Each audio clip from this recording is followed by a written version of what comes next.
discuss about of an important chapter of +1 biology, that is breathing and exchange of gases. So first of all, what is breathing and what is exchange of gases? Actual में breathing we simply can say it is exchange of oxygen and carbon dioxide CO2. ठीक है, अब ये जो exchange होती है gases की, it takes place inside the body of living organism. ठीक है, ऑक्सीजन और CO2 यानी कि ब्रीदिंग, और it is also called as respiration.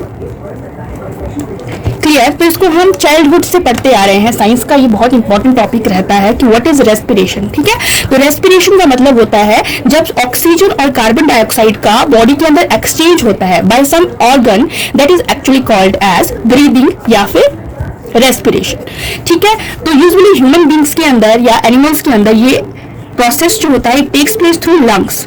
Pair of lungs present होता है जिसके थ्रू ये प्रोसेस होता है. अब ये जो ऑक्सीजन होती है इसका इंपॉर्टेंट फंक्शन होता है बॉडी के अंदर, क्योंकि ये हेल्प करती है, यानी कि जो ऑक्सीजन है it help in break down of simpler substances like, अब ये सिंपलर सब्सटेंसेस हो सकती हैं ग्लूकोज, अमाइनो एसिड्स या फिर फैटी एसिड्स. ठीक है, और जैसे ही इन चीजों का ब्रेकडाउन होगा with the help of this oxygen, then what will happen inside the body, they will provide energy. हमारी बॉडी को बहुत सारी एनर्जी मिलेगी. तो यहां पर ये जो ऑक्सीजन है ये आती है फ्रॉम एटमॉस्फेयर, यानी कि फ्रॉम एनवायरमेंट.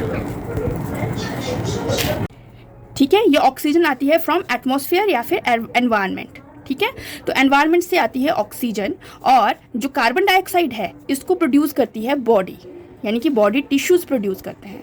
तो ठीक है, जब ये प्रोसेस होती है और इन दोनों चीज़ों की, इन दोनों गैसेस की एक्सचेंज होती है, तो उसको हम बोलते हैं रेस्पिरेशन या फिर ब्रीदिंग.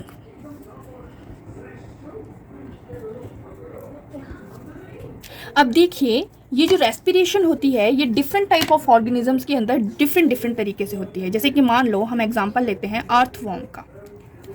ठीक है, अब अर्थवॉर्म के अंदर जो रेस्पिरेशन होती है, क्योंकि अर्थवॉर्म की जो स्किन होती है काफ़ी मॉइस्ट होती है, तो मॉइस्ट स्किन के थ्रू रेस्पिरेशन होती है, और it is usually called as cutaneous respiration.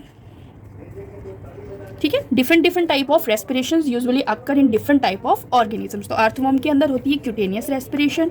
कुछ एक एक्वेटिक एनिमल्स होते हैं जिनमें की रेस्पिरेशन गिल्स के थ्रू होती है, like fishes you can take example of, and this kind of respiration is called as branchial respiration. ये terms important भी हैं with examples.